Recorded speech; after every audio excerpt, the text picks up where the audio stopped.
అందరికీ నమస్కారం. ఇప్పుడు మాట్లాడలేండి, అరిస్తే ఆడియో ఫంక్షన్ అయితే మాట్లాడచ్చు, ఫ్యాన్స్ ఫంక్షన్ అంటే ముందు రమ్మంటారా? ముందుకు వచ్చాలి, చాలా రోజులు వెళ్ళాయి.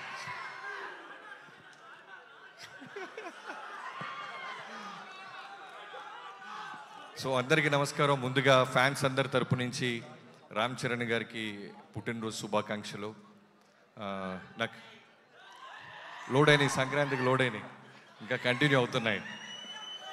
సో నాకు ఎప్పుడు చరణ్ గారిని చూసినప్పుడు ఒకటే అనిపిస్తుంటుంది, మెగాస్టార్ గారి కొడుకుగా పుట్టడం అనేది అదృష్టం అని అందరూ అనుకున్నట్టే, అలానే ఒక పెద్ద ఛాలెంజ్ అది.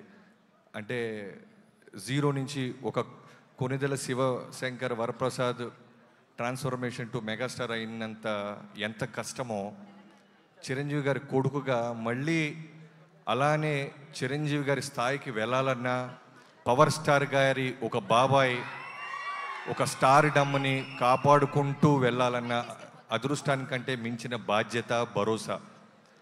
సో విపరీతమైన ఎక్స్పెక్టేషన్స్లో చిరుత దగ్గర నుంచి మొదలెడితే ఎంతోమంది ఫ్యాన్స్ అందరూ ఆనందపడ్డారు, మిగతా వాళ్ళందరూ కామెంట్ చేశారు. ఎక్కడో బాంబేలో ఉన్నోళ్ళు కొంచెం నెగిటివ్గా ట్వీట్స్ చేశారు, నెగిటివ్గా రాశారు. ఓపిక్గా కొడితే గ్లోబల్ ఊగిపోయేలాగా కొట్టిన రామ్ చరణ్ గారికి, నిదానంగా నెమ్మదిగా ఉంటూ చిరంజీవి గారిలాగా వాళ్ళ బాబాయ్ పవర్ స్టార్ గారిలాగా ఓన్లీ పనితోనే సమాధానం చెప్తూ ఇవాళ రోజున చిరంజీవి గారి ఫ్యాన్స్ అందరికీ, పవర్ స్టార్ గారి ఫ్యాన్స్ అందరికీ నేనున్నానంటూ కంటిన్యూ చేస్తున్న దానికి నిజంగా చాలా చాలా గ్రేట్.